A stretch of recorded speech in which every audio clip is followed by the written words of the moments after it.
Hi guys! At napakabilis nga naman ng parcel na dumating na in-order natin sa online guys. At alam niyo ba kung saan ko to in-order? So nakikita niyo naman kung saan ko yan in-order.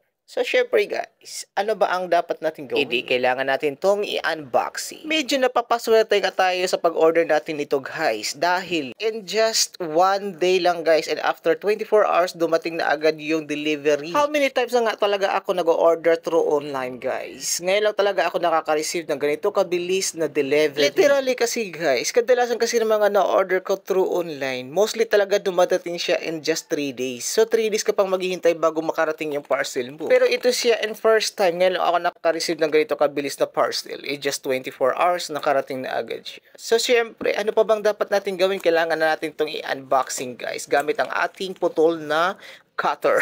At hindi lang dapat super speedy lang ang dapat babasihan natin guys. Siyempre babasihan din natin yung kanilang packing. Tingnan nyo naman guys kung gaano talaga kabalot na balot yung parcel. Yung tipong parang ayaw nila pabuksan talaga yung parcel guys. O diba nakita nyo naman? Kaya kayo guys kung mag-order kayo through online, dito na kayo mag-order. Nakita nyo naman kung saan ko talaga to in-order. At hindi lang naman kasi ako lang ang nagsasabi ng ganito ka-legit. Lalo na yung packaging, speedy of delivery. Marami at mas marami pa ang nagsasabi. Hindi lang ako. So, syempre guys, ano ba ang gagawin natin? Sa susunod na mag-order kayo through online, doon na kayo mag-order sa aking pinapakita kung saan ko to in-order. At alam nyo ba guys kung ano to ang in-order ko? Sa lahat ng mga mami, alam na alam nyo to lahat guys. Dahil sa isang buo na in-order ko na to guys is worth of 130 pesos lang at saka free shipping fee pa siya. Napakamura lang talaga niya guys. Ngayon talaga ako naka-order ng napakakalidad, napakaganda ng pagka-packing, napaka-speedy ng delivery. Ngayon lang talaga ako naka-order ng ganito guys. Kaya mga mamshi, nakita nyo naman kung ano ang in-order ko. Ito pala ay mga gamit sa kusina. Sa lahat ng mga mamshi dyan na mahilig magluto-luto or di kaya mag-cooking show. Lalo na yung mga mamshi dyan na mahilig magpapaganda sa kanilang mga kusina,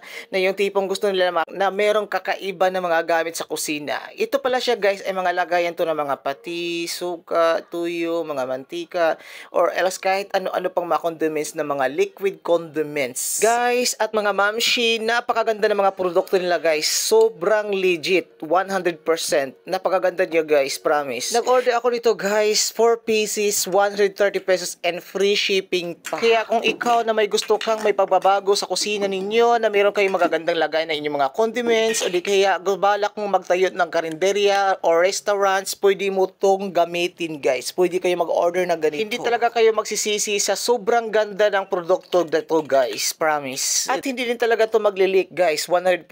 Kasi yung takip niya is rubberized. Kahit ano pang tuwad-tuwad mo ito guys, hindi din talaga siya magli-leak. Ipapakita ko sa inyo guys kung hindi ba talaga siya magli-leak. O ito guys, nakita nyo naman na hindi talaga tumatagos yung sukat na nilagay ko dito. O diba, nakikita nyo naman na it's 100% legit yung produkto guys. Hindi talaga siya tumatagos at never talaga siyang nagli-leak. Dahil ang kanyang takip guys is rubberized.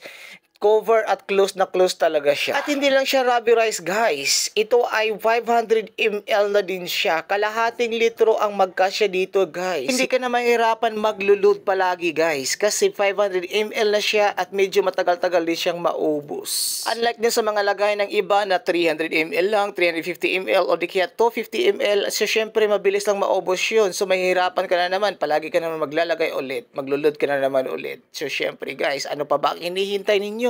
Kailangan na ninyong mag-order ng ganito. Lalo na kung gusto nyo mag-upgrade ng mga gamit ninyo sa inyong kusina guys. Ganito na ang o-order ninyo guys. Napakaganda talaga.